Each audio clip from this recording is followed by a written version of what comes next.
The Adventures of David Perkins. Like, subscribe, comment.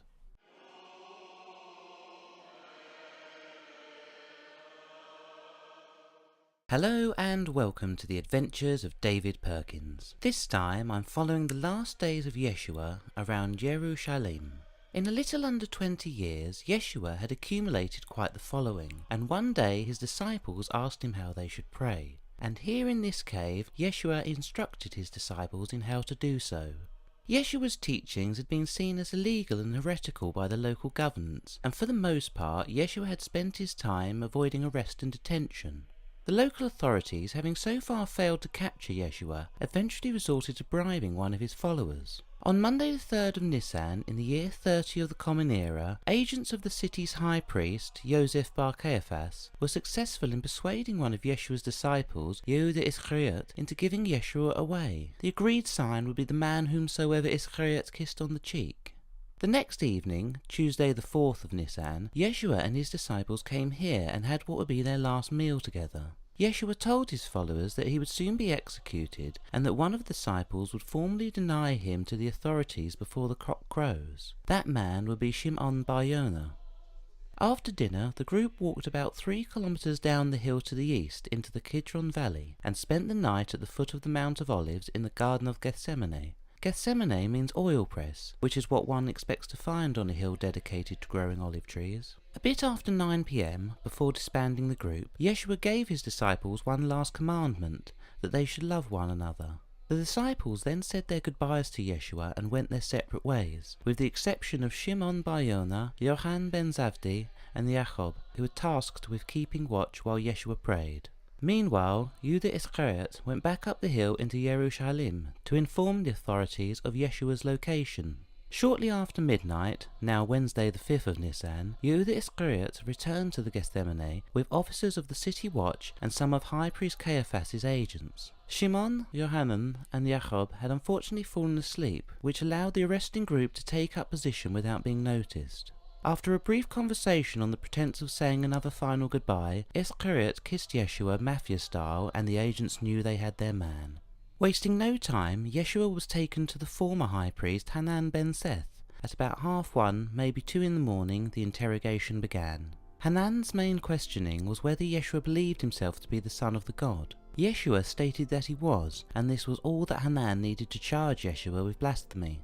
Looking for more evidence to convict Yeshua, questions started coming Shimon bar Yonah's way. Asked 3 times whether he would back up Yeshua's claim, Shimon replied in the negative 3 times. Moments later, a cock crowed, heralding the sunrise.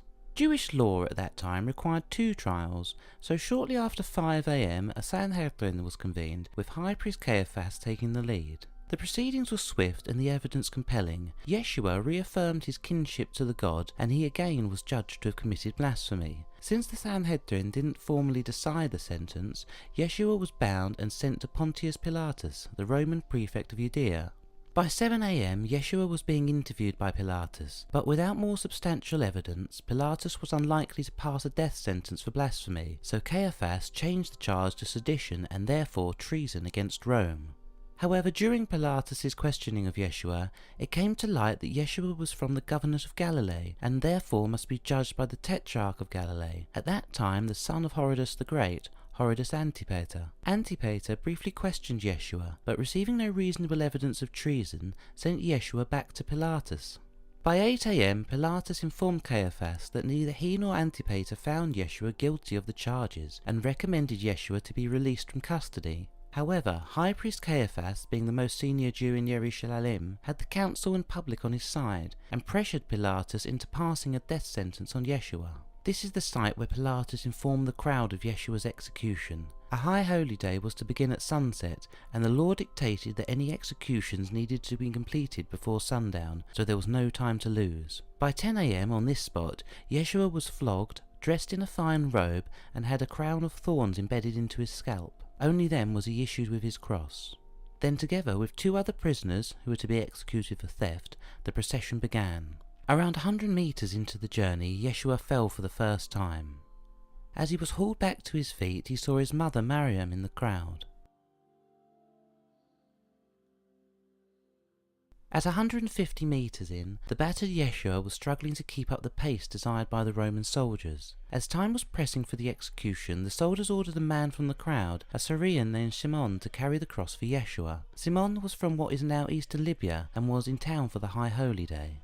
Visibly weakened and bleeding from his head, a lady named Veronica passed her headscarf to Yeshua so he could wipe the blood from his face. Upon doing so, a perfect image of Yeshua's face stained the cloth. Veronica would later travel to Rome and present the cloth to the Emperor Tiberius Caesar Divi Augusti Filius Augustus. At this spot, Yeshua falls for the second time as he leaves the city and prepares to make the climb up the hill to the execution site. A little further on, and Yeshua tells the following crowd not to cry for him, but to cry for themselves. Continuing up the hill, Yeshua falls for the third and final time. Dragged to his feet, he is encouraged to the top. At the summit, Yeshua is stripped of his clothes and recently acquired robe. Then with 4 iron nails, he is attached to his cross, 1 through each hand and 1 through each foot. Shortly before noon, before the cross is hoisted into place, Yeshua is offered a drink of wine and myrrh to dull his senses, but he refuses. It had taken the procession nearly 2 hours to travel just short of 1 kilometre. The Roman soldiers then cast lots for Yeshua's robe. Once the cross is securely in place, the charges against Yeshua were then attached to the upright. The charge sheet was written in Latin, Hebrew and Greek, so all who could may be able to read Yeshua's crimes. An hour or so later, and the crowd had begun to disperse, Yeshua's mother Mariam, Yochanan ben Zavdi, and Mariam of Migdal approached. Jesus asked his mother Mariam to now consider Yohanan to be her son, and for Yohanan to take care of Mariam. Shortly before 3 p.m, Yochanan offers Yeshua some more of the wine and myrrh. This time he accepts, but just enough to wet his throat to speak. The guards on watch can see that Yeshua may hold out till after sunset, and so to speed things up, one of the soldiers stabs Yeshua in the side of his spear. Yeshua cries out, "It is finished," and then spoke his last words before dying, "Father, into your hands I commend my spirit." Yeshua was pronounced dead at around 3:15 p.m. Yosef of Arimathea, a wealthy member of the Sanhedrin and secret supporter of Yeshua, had been given permission by Pilatus to recover the corpse. Together with Nicomedes, another member of the Sanhedrin and also a secret supporter of Yeshua, they wrapped Jesus' remains in linen stuffed with myrrh and aloes and hastily took the body to Yosef's own tomb, arriving just before 6 p.m. and the setting sun.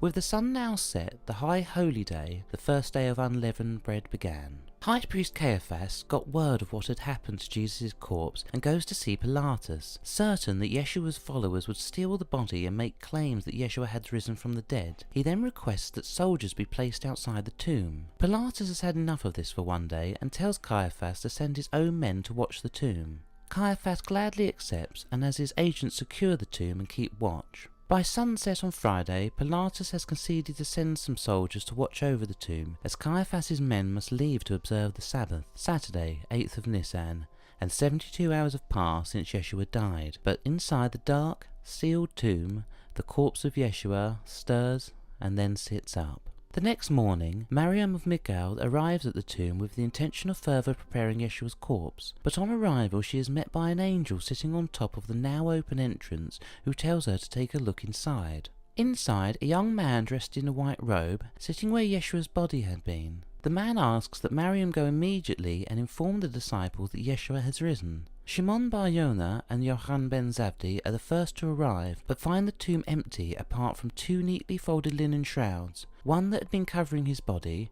and one that had been covering Yeshua's head. Word soon reaches Caiaphas, and he unsurprisingly questions the soldiers on duty, and no doubt his own agents, about what had just occurred. After hearing confirmation of the events of the past 4 days, Caiaphas decides that the best course of action is to buy the soldiers' silence. 40 days later, on the 21st of Iyar, in the year 30 of the Common Era, Yeshua ascended to heaven from this spot, leaving nothing but an impression of his feet in this rock.